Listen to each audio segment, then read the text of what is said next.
Rise up!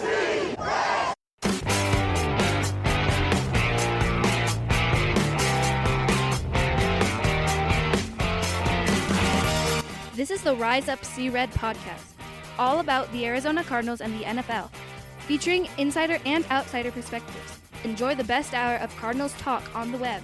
Now here are your hosts, Jess Root and Seth Cox.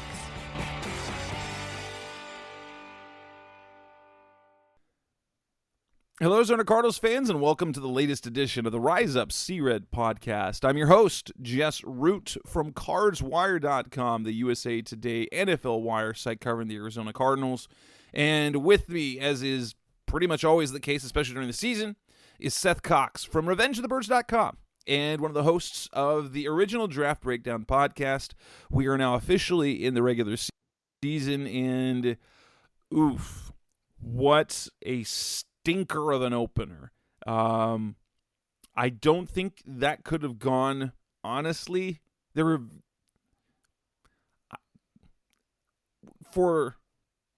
Aside from losing players to injury, I don't know if they could have had a worse scenario for how things played out in week one. Yeah, and I mean, really that's it. Like, injuries. That was the only thing that could have possibly made the situation worse than it was. It was just it seemed like a team, and maybe we criticized Cliff and the staff for not, doing more in the preseason, but it seemed like a team that wasn't ready for the regular season versus a team that is in mid-season form getting ready to go on a Super Bowl run. I mean, that's literally what it kind of like looked like when you kind of run it back and look at it again. You're like, oh, one team was definitely way more ready than the other team. Yeah, totally. This is episode 372. We're going to talk about the Cardinals' 44-21 loss to, and believe it, as you can say that, a 44-21 loss that didn't feel as close as it was. And it was a blowout. So we're going to talk about that in this show. What went wrong? What's our level of concern? Because obviously, that's a terrible way to start the season. Was there anything good? We'll discuss if there are any moves the Cardinals need to make moving forward. And then we'll go ahead and preview their Week 2 matchup that they have against the Las Vegas Raiders in Week 2 on the road this coming weekend. So, rewind a little bit. The Cardinals enter the game, and I don't know what it was, but it just seemed, with all the focus to try to get guys healthy to the regular season, we're all thwarted by calf injuries and this and that. They enter the week. Justin Pugh doesn't end up playing. Then their backup, Cody Ford, gets hurt. Rondell Moore gets hurt with a hamstring injury that's going to keep him out multiple weeks. I don't know how you have that happen, enter the week. Well, and it's interesting because, I even mentioned it, but like that's been the criticism, right? They weren't prepared. And the guys that ended up getting injured, they're all guys that you wanted to protect. And right. They protected them, and then they get hurt like right after the preseason is over. Zach Ertz, he got a calf strain that he aggravated like early in camp, and then he had a setback. J.J. Watt, he's healthy all of camp. He catches COVID, and then like on his first practice back, he hurts his calf. Colt McCoy goes on IR because of a calf injury.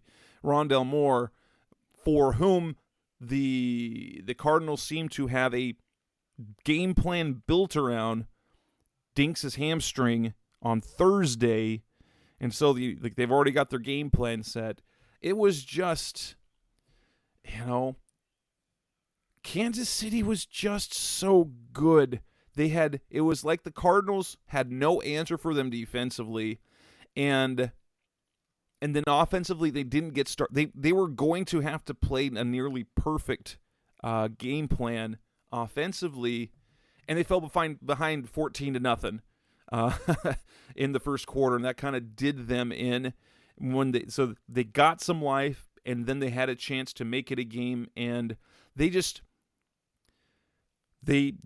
was cause the Cardinals their offense is a rhythm offense, so they need things to happen, they need things to be on schedule, and 3 and outs really are bad for them.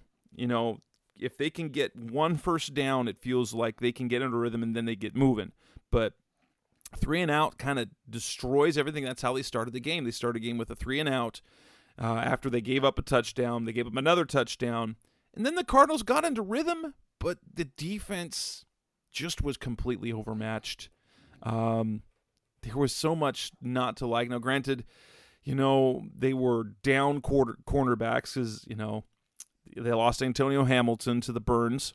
Trayvon Mullen, the guy they traded for, had a toe injury that he hadn't recovered from, so he wasn't ready to play. And then J.J. Watt gets hurt. And so you're left shorthanded in terms of cornerbacks. And then you didn't get stops early. They didn't get stops. And there were 2 major things. They didn't sack. They didn't get a sack of Patrick McCollum. They did hit him a few times. They didn't get any sacks. And they didn't get their hands on balls. I mean, Marco Wilson got his hands on the ball twice, and that was it.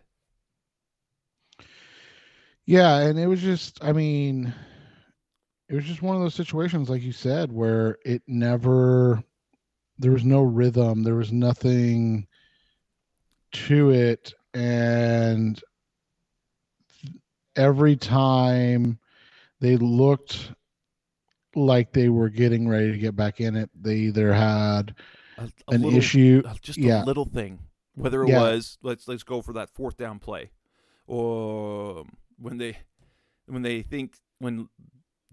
L'Jarius Sneed goes unblocked and takes down Kyler Murray like a nothing. There was the social media, the TikTok that went around talking about and was griping about Kyler and the study contract. He should have looked over there. He didn't even look.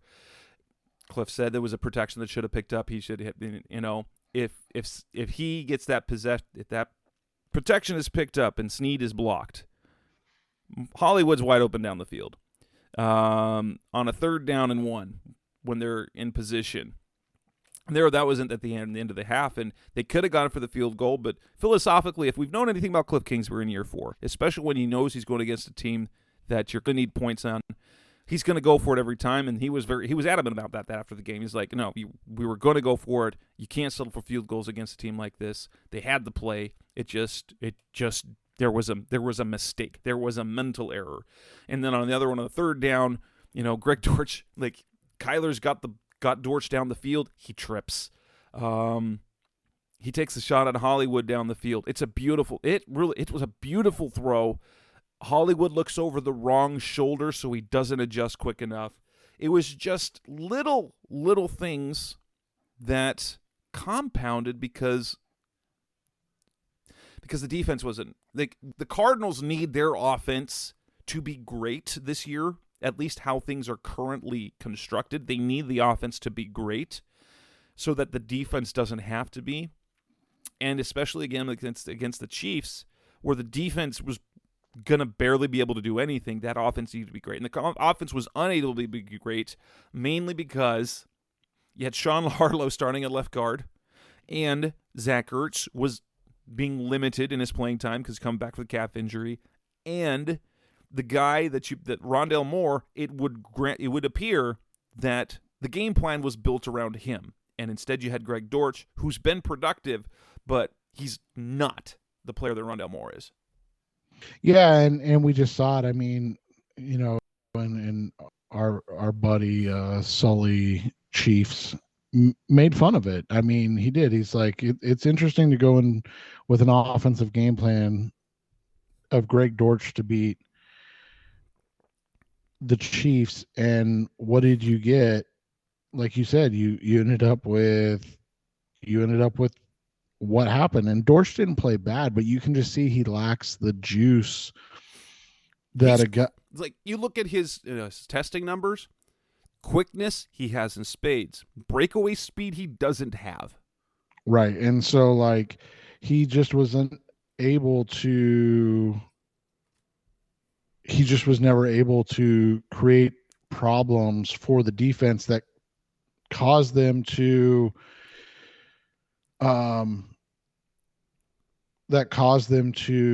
shift from their cover two, which would have opened things up for Marquise Brown. And so the way it works is in a cover two, the only places you really get shots then are underneath, and then you got to get them in what they call the cover two holes, and that's about 15 to 17 yards down the sideline.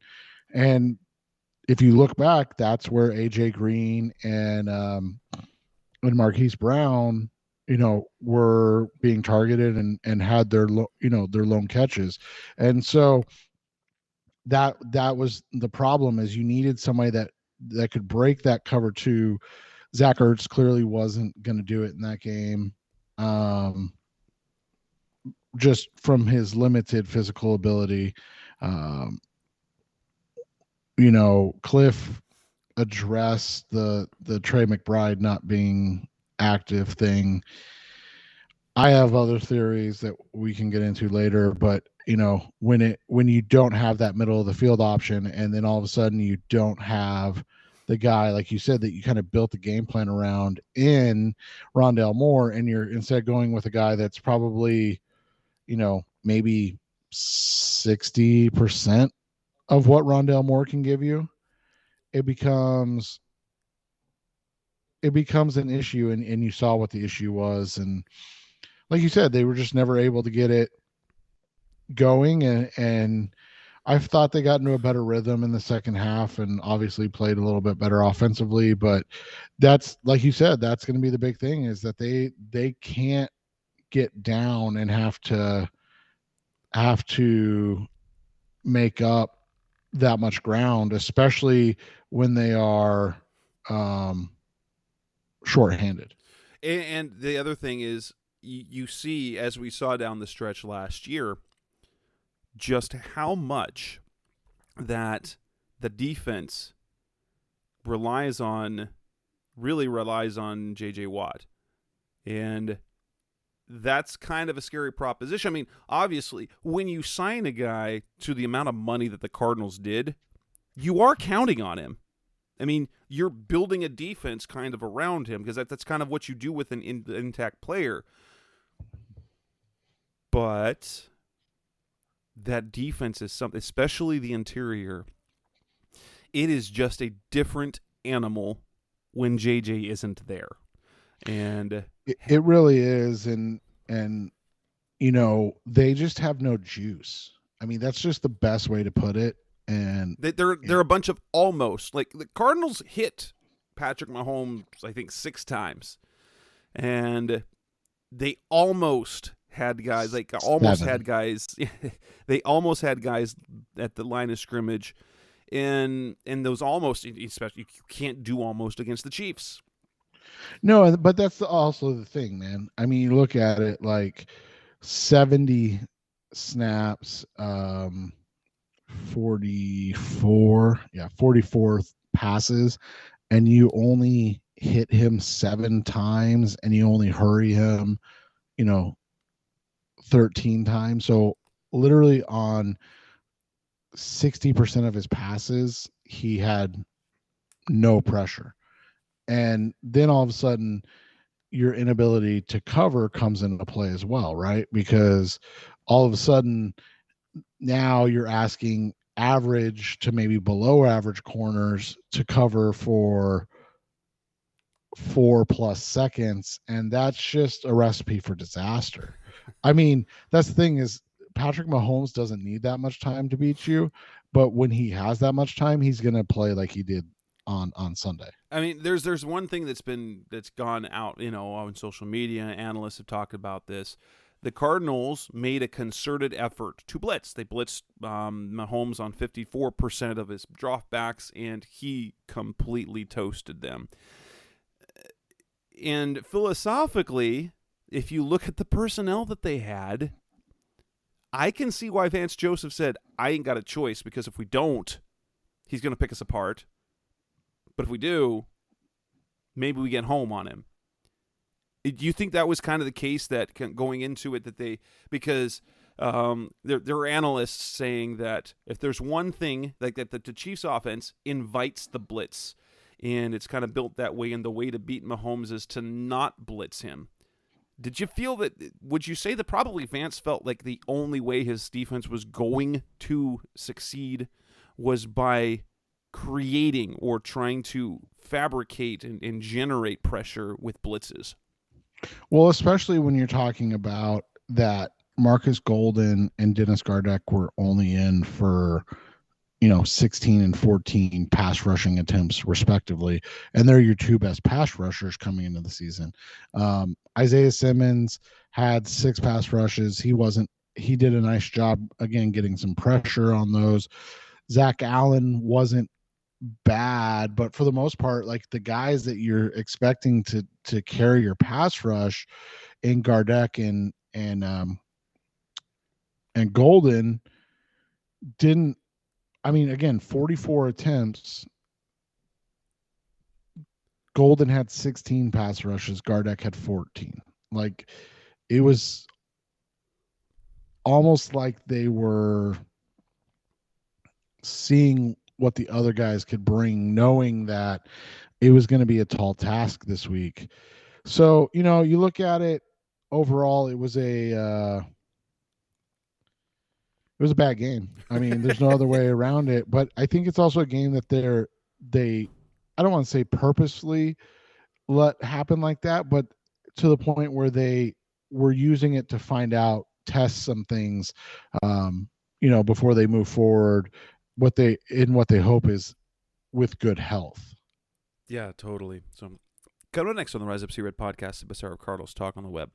Let's come back and talk about our level of concern with this team after 1 week. It is naturally a week of overreactions, but how concerned are we? That's coming next on Rise Up See Red. We're back on the Rise Up See Red podcast, the best hour of Cardinals talk on the web. Level of concern. It feels like, and it's very easy to do. It is what you do on social media and on the radio and on the internet, is you go to that bad place very quickly. At the same time, a team that faded down the stretch, it's facing adversity and needs to, especially knowing how they finished seasons typically, need them get a good start. This feels disastrous and makes you want to feel like, oh, this team is going to be bad. But if we take a step back, what is your actual level of concern for this team moving forward? I mean, I think the only concern is if they can get healthy. If they're not healthy, we see that they're not a good team. But if they are healthy, we don't really know what they are. We had last year to know that they're not a bad team by any stretch of the imagination. So that's where I'm at right now, is like when Justin Pugh is back, when Zach Ertz can go more than 35 snaps, when Rondell Moore is out there, or they have a week to game plan without Rondell Moore, all of those things is, and then of course, like you said, the Watt situation, all of those things matter more. And so I can't be overly concerned until I see those guys, or the vice versa. We know that those guys won't be able to get back, if that makes sense. Right. Like obviously, if it's a week-to-week thing for 7 weeks and then they're 2-5 or 1-6, that's one thing. But like if they're healthy, that's what I'm that's when I'll judge it. If they're unable to be healthy, then like I said, we know that they're clearly just not a very good team. Right. And especially going against, so we have to remember the context.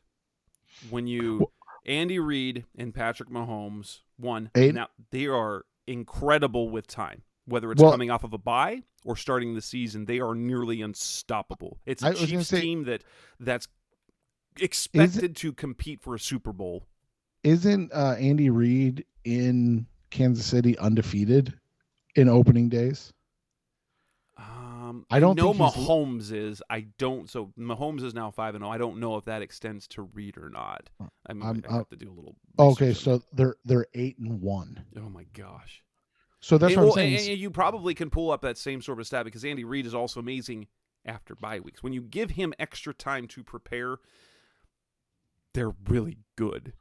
Right. And so that's the thing you look at. So, yeah, their one loss was with Andy Reid as the coach was in 2014. And again, we're not making excuses. We're just talking about a reality of the situation. A Chiefs team that was 11-5, right? They won week 1.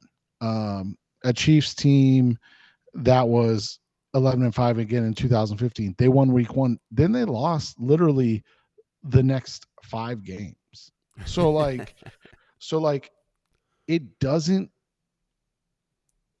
matter. I don't want to say it doesn't matter, but like it literally is one of those situations where you look at it and you go, okay, this is one of, like Jess said, the best game 1 teams or game 1 coaches in NFL history. 2, this is the team, like for me, that I picked to win the Super Bowl this year. Right. Like the Chiefs are so good. So like I look at it and I go, yeah, they lost. It sucks. It really sucks. They've been to 4 consecutive AFC championship games. They went to 2 Super Bowls. They're just a great team. And when you have a Hall of Fame coach and quarterback, I don't want to say they're the New England Patriots now, but because they haven't won enough Super Bowls, but like they're close to that. They've been to the playoffs, what is it, 7 straight years? Well, that's what I said. With Mahomes as the starter, they've literally gone to the AFC Championship game every single year. Every year. So like, and they were a playoff contender consistently with Alex Smith as a quarterback. Right. And so like, yes, it is a bad loss. Like, let's not sugarcoat it. Let's not, anything else. But, you look at last year, the Cardinals New Orleans beat down the Titans. Yeah, in week 1. The New Orleans Saints blew the doors off of the Packers and Aaron Rodgers, and everyone was worried that Rodgers was tanking the season, or that his mind wasn't in the game. And both those teams ended up being the number 1 seed. Aaron Rodgers, another MVP season. I mean, went 1 week, and it's hard. It's hard to, like, you want to do it, but also week 1 is the 1 week you really don't know anything about any team because of the time to prepare. From a betting perspective, the work that I do on Sportsbook Wired, I do handicapping games. That's something I actually heavily look at, especially in week 1, is home teams. Whether it's week 1, week 2, home openers give something extra to the home team. Look at what happened to the Bears. The Bears beating the 49ers, even though they had 204 yards of offense, they still managed to beat the 49ers. They had a little extra. Granted, I'm fading the Niners a lot this year. Seattle against Denver. I didn't believe, and I should have thought about that. I should have figured that they would be tougher against the Broncos and Russell Wilson in that opener. You look at Minnesota against Aaron Rodgers and the Packers. Do we really think that the Packers, that the Vikings are going to be what they did to the Packers for the rest of the year? I think we all know that's probably not going to be the case. They have the talent to do it, but they do have a very inconsistent. They've got a quarterback who's good, but is he good? And so you look at some of these wins across the NFL, and week 1 and week 2 do bring about the most, I believe, aberrations in terms of big picture. Well, and we haven't even talked about it. Look at how bad the Rams looked. Oh my gosh, yes, they were atrocious. That's another reason why the level of concern isn't that high. The NFC West, the only team that won was Seattle, and even though they won, no one's worried about Seattle winning that division. Right. And so even with the one win. Yeah, and you look at it, so like you look at it, you chalk it up, it's 1 week. Now, obviously the concern becomes they have to play better this week, which we'll get to, but they also have to show that they're a team that can play better. And that's just kind of where you're at right now. I mean, I don't know how else to put it other than, yes, the loss was disappointing, but it also is 1 week in a 17-game season where you now looks like playing one of the higher question marked divisions in the NFL. All right, coming up next on the Rise Up See Red podcast, Special Cardinals talk on the web. Was there anything good to take away from that game? If anything, what are the silver linings, the bright spots? That's coming up next on Rise Up See Red. You're back on the Rise Up See Red podcast, Special Cardinals talk on the web. It's hard to think that there was anything good out of that game, but I feel like there were some silver linings. And I think if there was one thing, and maybe it kind of connects to what we were suggesting, is that they kind of knew, it wasn't mailed in, but it was kind of understood, this is going to be the Cardinals we have seen from in years past, whether it's Kyler, especially getting down early, there's pressing. There's one thing, I did not get the feeling that the Cardinals pressed at all. They weren't successful, but had a couple of plays gone their way, they would have put themselves back in the game. And oftentimes when they fall behind like that, things steamroll and it feels like they go into bad decisions. The Cardinals didn't turn the ball over at all, and that is what you normally see. If a team gets down a couple of scores, they're going to press and they're going to turn the ball over. And they didn't do that. So I think if there's one thing, the composure that they had despite the situation was encouraging to me. And I thought, despite everything, I thought Kyler had a pretty dang good game, how he managed things and actually how he played. He was a bright spot to me. Yeah, I don't think there's any, I thought Kyler did a nice job. So we can break this down offense and defense, even though it doesn't seem, like you said, like there's a lot of positives. I thought Kyler did a nice job. I was pleasantly surprised with Kelvin, DJ, and Will in the pass blocking sets. Sean Harlow is a really nice guy. He works really hard. He's just proven he's not an NFL caliber player. I don't know how else to put it, but he was basically awful is the best way to put it in this game. He in terms of the raw numbers and 35 pass rushing snaps, he allowed 5 pressures. I couldn't find it. My son, he pointed out, I don't know if this is true, but he said he saw something where he got a pass a PFF pass blocking grade of 0. Yeah, which is interesting. I mean, because when you're out there for that many pass blocking attempts and you don't do any of them well, that's a concern. And in fairness, I will say this. Guess what? Harlow was not supposed to play. That was That was a bad. I think he got 1 day of practice at left guard when he's literally only been doing center. Right. And so it's just one of those situations that you look at when you, like I said, you just have to understand that this was a bad game, a bad performance by a lot of people, but at the end of the day, there were some positives. The pass blocking wasn't awful. They just had they had mistakes in their they didn't have a ton of for most of the line. They weren't beaten in their pass block sets. They had mistakes in protection. Yeah, and then you add into the fact that they had, like you said, there were 3 or 4 plays that didn't fit into or didn't come to fruition, but it wasn't because of like anything crazy. Like you said, Greg Dortch fell down. You had the wrong shoulder. Right, Greg Dortch dropped a tough pass, but one that in a game like that you need him to complete. And so, like, you look at it from that perspective, it's not too bad. I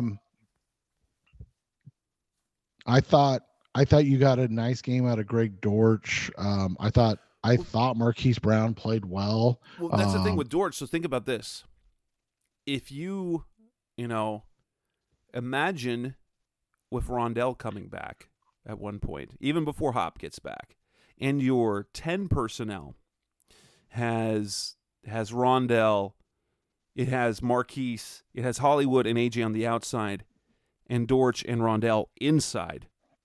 That's fun.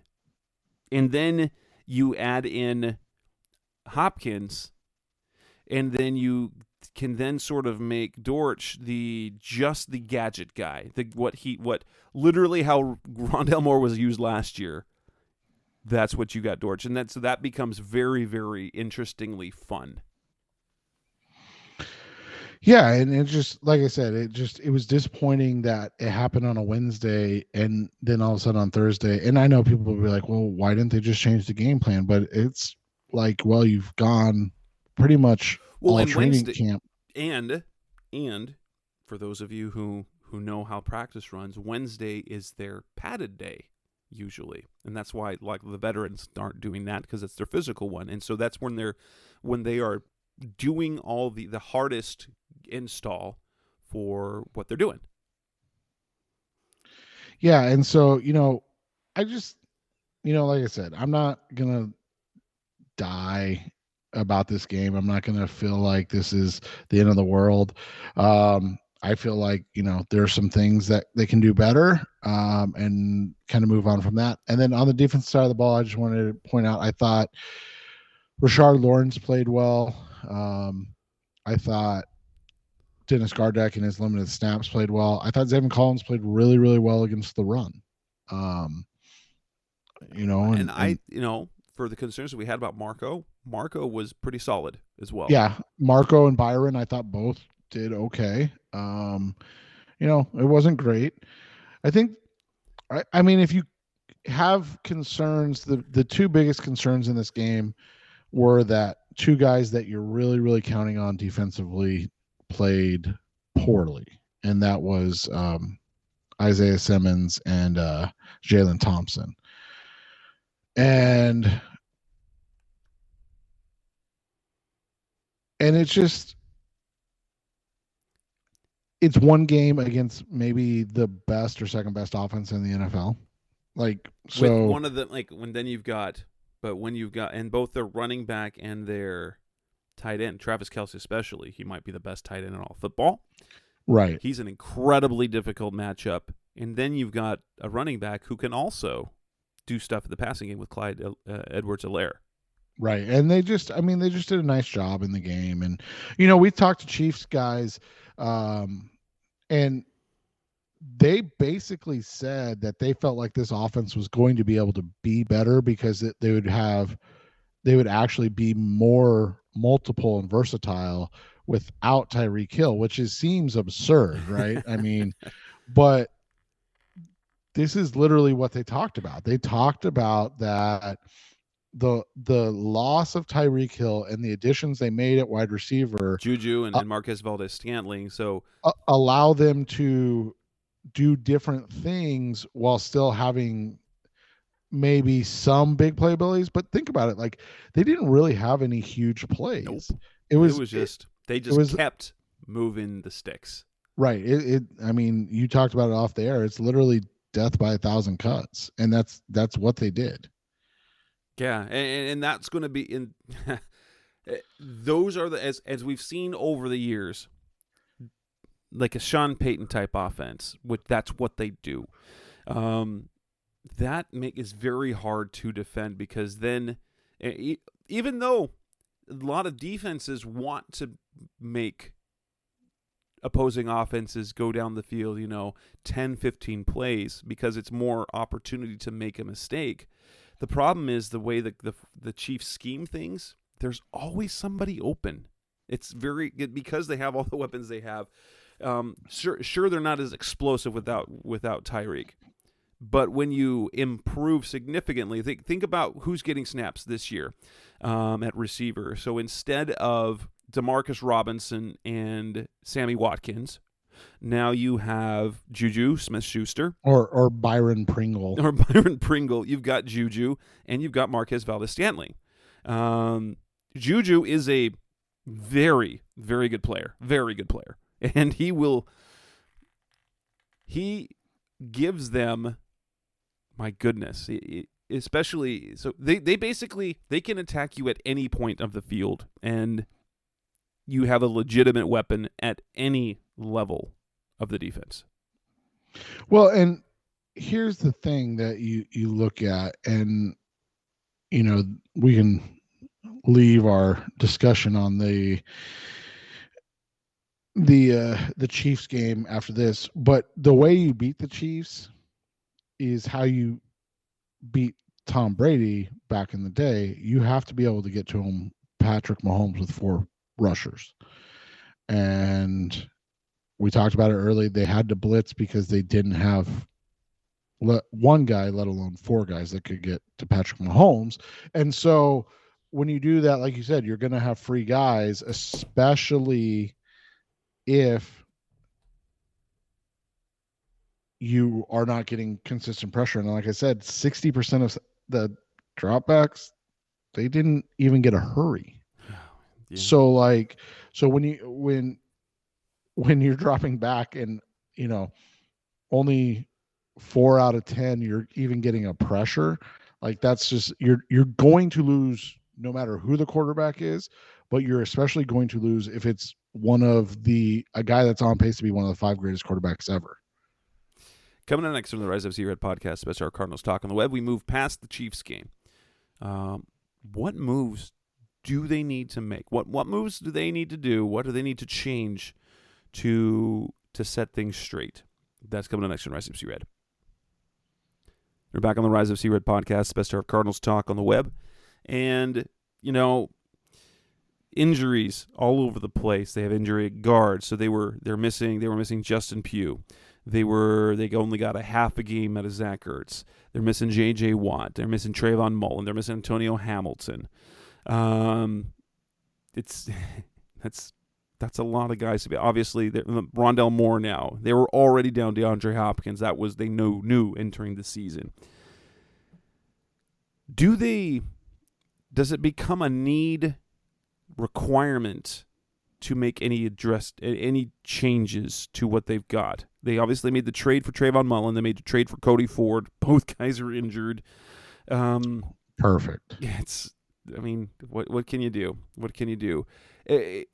People keep pointing to the defensive line and to cornerback. How essential are moves at those positions? I mean, they got to get healthy and then kind of see what they have. And if they're not healthy, then they got to do something. I guess that's the only way to look at it, right? Like we talked about the Watt situation. Like you said, Mullen, they made a trade to go get Mullen. He's dealing with a toe issue, which makes it difficult to judge if they need a corner, but we know that they need a corner. It's just, do they have one on, or one of the two that are, and I know neither of them are on IR, but that are basically on IR right now, like, like that, like, how do you decide? So, from that perspective, we'll have to see.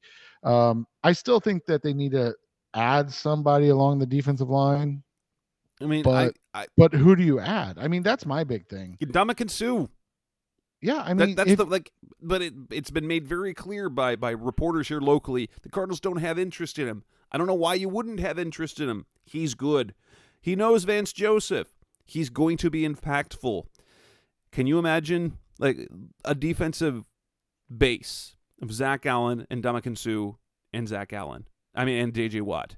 Yeah, that's incredible. Now I don't know if his just asking price is too high, but and now the thing is that now that's not week one, you don't have to commit an entire year to him if things don't work out. That's kind of the plus side. So but they keep bringing in other guys. Robert Alford is a name that keeps coming up. Joe Hayden. It sounds like, according to Steve Keim, that Robert Alford seems to be not focused on football. His social media seems to suggest otherwise. But the Cardinals haven't had Alford in the building since March. So clearly either they aren't very interested or he's not very interested. Yeah, and that's the only way you can look at it. I mean, there's nothing else you can do about it. And so if they're not interested in Suh or Alford, then like we need to stop just like harping on it. And at that point, like I said, like I don't know who's out there that you go sign. I would agree. Like if you can go get Suh, go do it. I don't know if Alford is the answer because he's obviously dealt with injuries. And I would assume that's what we're, as fans, wanting to avoid now, right? Right. He does have the advantage of the fact, one, he knows the defense, and when he's been on the field, he's been quite effective. Correct. So that's at least we've seen that. We saw that last year. We saw it in training camp. He looked like the best defensive back they had. But then when he played last year, he was sort of the glue of that defensive backfield. His consistently solid play really was critical to their pass defense for much of the year. And so I get why he would make sense. The cornerback market out there, thin. They're old and thin. It's one of the two options. You're either going to be old, and at least Alford being old has knowledge of their defense. Anyone else you bring in has to learn it. Yeah, and so I mean, I get it from that perspective, but let's see, obviously, like I said, let's see what Mullen has in Antonio Hamilton before you give up on them. And I think that's kind of where it's at right now. Like, I'm not just, ready to, like I said, just give up and be like, all right, we got to go sign whoever. The defense line thing, I mean, we've been talking about it forever. I would assume that they would have made a move by now if they were going to make a move, but maybe with how game one worked or looked, that reopens the topic. I mean, I don't know what else to say about it because, like you said, like they've been able to do it if they wanted to for a while. They just have chosen not to. Right. So, I don't get that at all. All right. Well, coming up next on the Rise Up See Red podcast, the best of Cardinals talk on the web, we will end by talking about the Cardinals Week 2 matchup as they will hit the road to take on the Las Vegas Raiders, the Chandler Jones Revenge Tour, the Trayvon Mullen Revenge Tour now. That's coming up next on Rise Up See Red. We're back on the Rise Up See Red podcast, the best of Cardinals talk on the web. The Cardinals are heading to Las Vegas to take on a Raiders team that lost their season opener to the LA Chargers 24-19. If you look at kind of some of the you look at how things played out in that game. Derek Carr threw 3 interceptions. Devontae Adams was a beast to cover. They were very similar. So the Chargers outgained them 355 to 320. They both teams had 18 first downs. Vegas was 5-11 on third down. Chargers 6 of 14, so it wasn't a massive difference. It came down to the Raiders turning the ball over 3 times and the Chargers not turning the ball over at all. And even as such, the Raiders made a game of it. They were down 14 and made it with a 5-point game by the end of the game. They kept it interesting in there. You look at the pressure numbers. Derek Carr was sacked 6 times. Justin Herbert wasn't sacked at all. Yeah, and that's, I mean, people are going to harp on the Chandler Jones thing, and you're not wrong, because as we talked about, they don't have anything waiting in the wings. But it's not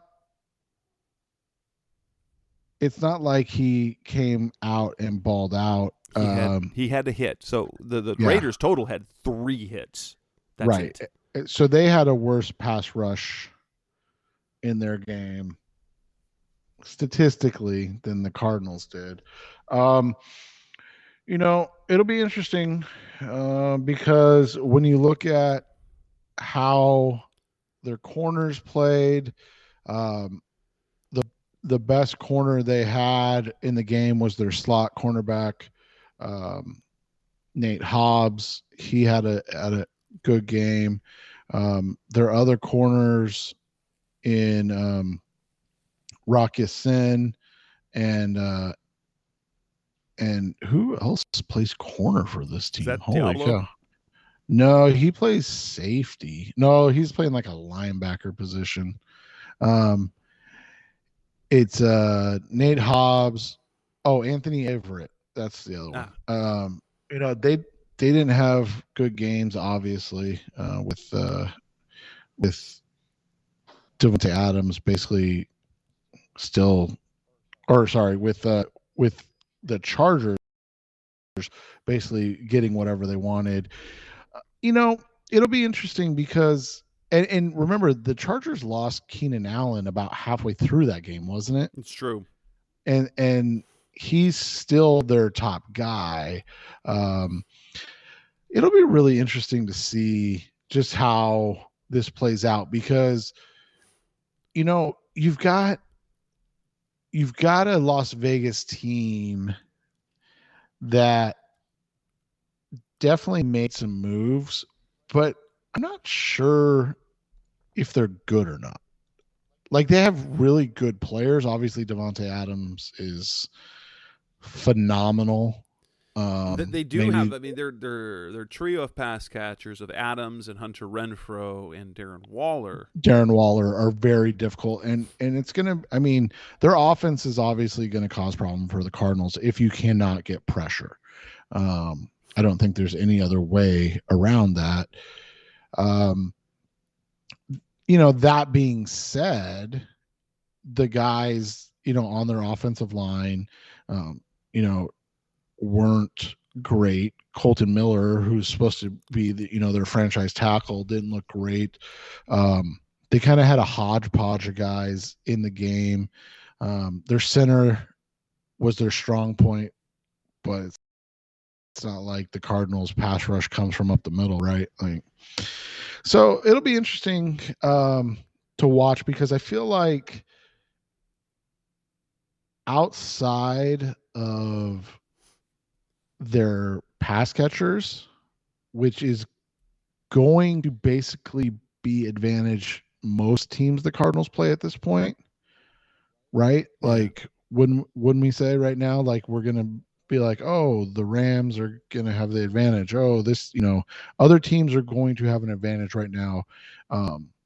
Just from a matchup standpoint, it'll come down to if the Cardinals can get consistent pressure on Derek Carr, because we saw in week 1, if he's pressured, Carr will make mistakes. He's prone to mistakes, and he made quite a few mistakes in that game. Like Jess said, he had 3 interceptions. You look at his passing chart in the game, it wasn't great. He was less than 60% completions. Like you said, he was sacked a bunch. It'll be interesting to see how they can get after and generate pressure on Carr at this point, because I think you would agree that that's probably the only way that you can slow down the Raiders offense. And if you do that, you give your offense a break and you give yourself a chance to be successful in this game. But I mean, the Raiders didn't even try to run the ball much. I think they had something like, what did they have? 13 rushing attempts. Yeah. And they ran the ball well. Don't get me wrong. They 13 carries for 64 yards is not bad, but so they had 3 interceptions. They fumbled the ball 3 times. They recovered all of them. But like, you look at this team and they're not the level that the Chiefs are, which is, stating the obvious.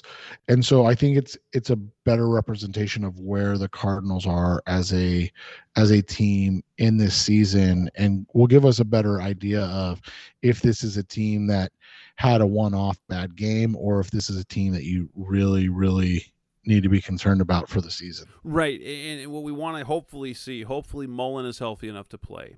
Hopefully Ertz is back to a full load. Hopefully Marcus Golden is back to a full load, and that J.J. Watt can play. You get those 4 players playing or playing a full load, you feel much better about your chances. And if you look at the defensive metrics for the Raiders last game, there's nothing absolutely to write home about, because they didn't force any turnovers. They didn't get pressure. They only got their hand on 1 pass the entire game. So they had the only 1 pass breakup. And yes, they held the Chargers to 43% on 3rd down. You look at across the board, you think that the Cardinals, because the Chargers offense, the Raiders offense, as dangerous as it is not. It is not the Chiefs offense. Not nearly as consistent. They are dangerous, but they're not nearly as consistent as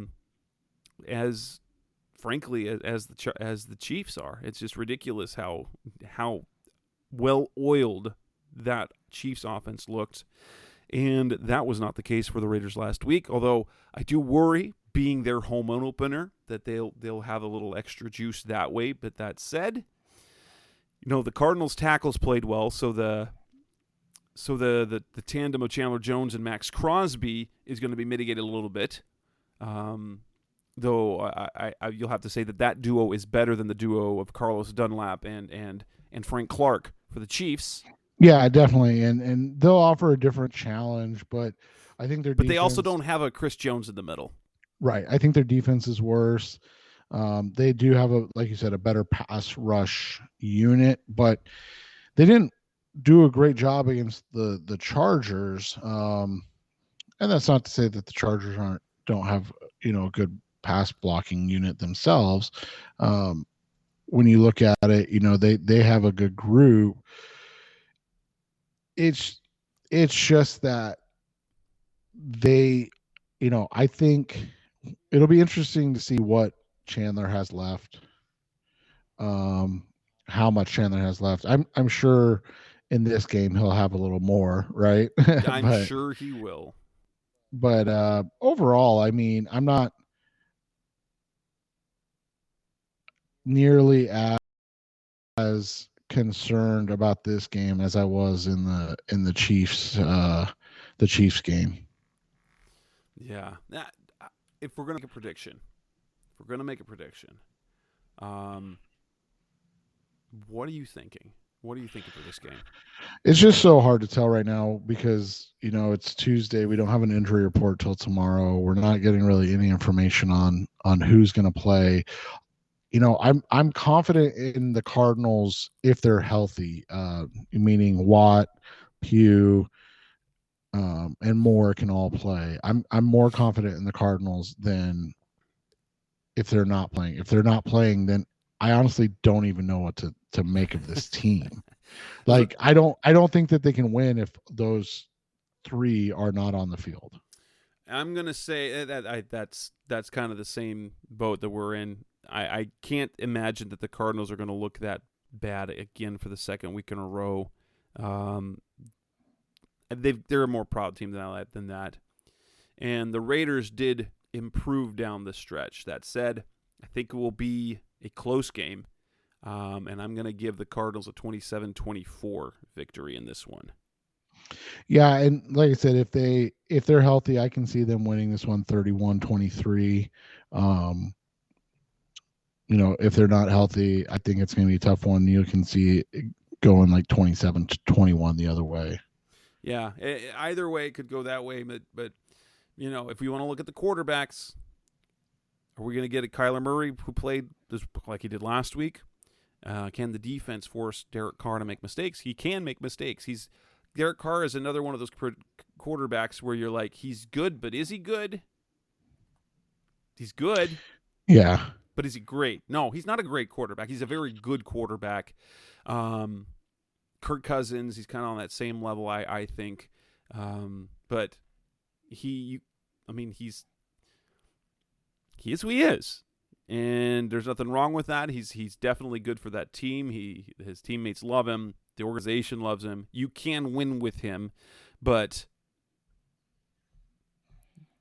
Cardinals kind of need this win. And I think we're at the point. I think we need to see them over by the end of week 3. 0-3 is a disaster. Isn't even necessarily a disaster. It's a disaster if they look. It's a disaster if there are things going as badly as it did in week 1. If they lose the next 2 games but look good, I'm cautiously optimistic. But even still, the Cardinals really, for all intents and purposes, need to get one of these next 2 games, preferably 2, because then that means you're winning at home against a division rival. But you don't want to go an 0-2 into facing the Rams in case we know what their ceiling is. We don't want them to get better against the Cardinals. Yeah, and I just actually came across something that one of the starting cornerbacks for the Raiders is actually out for this game. The Averett guy, he was placed on IR with a thumb injury. So that's why they picked up Javelin Guidry. Yeah, I mean, that's the thing. You don't really know until these things come out. And so, yeah, one of their starting corners is out. So we'll see how this goes. I mean, obviously, if Rondell is healthy, it gives the Cardinals an even bigger boost, and that's what you want to see. And hopefully they incorporate Hollywood and AJ Moore this game. Yep. That'd be good. Yep. All right, and that'll wrap up this edition of the Rise of C-Red podcast about our Cardinals talk on the web. This has been episode 372. As of course, we will be back again next week as we are in regular season form now, talking weekly, talking about the game that happened. Hopefully, we're talking about a Cardinals team that has bounced back and picked up their first win of the year, going 1-1 as they face the Las Vegas Raiders. Hopefully, DJ Humphries and Kelvin Beachum put Chandler Jones in his place, and Kyler has a big game and all that sort of stuff, and then we can then move ahead and not worry about this team being a disaster, because I don't think this team is a disaster team, but we'll have to see. Yeah, that's the goal right now. All right, that's Seth Cox. I'm Jess Root. This is Rise Up C-Red Podcast. Thanks for listening. As always, we'll be back again next week. Thanks for listening to the latest edition of the Rise Up C-Red Podcast. Listen to previous episodes and subscribe to the show on Apple Podcasts, Stitcher Radio, Audioboom, or many other podcast platforms so shows are delivered directly to your mobile device. Please give the show a 5-star rating and always support the sponsors who support the show. We'll be back soon for the best hour of Cardinals talk on the web. Rise up, Red Sea, be Red, See Red, and of course, Rise up, See Red.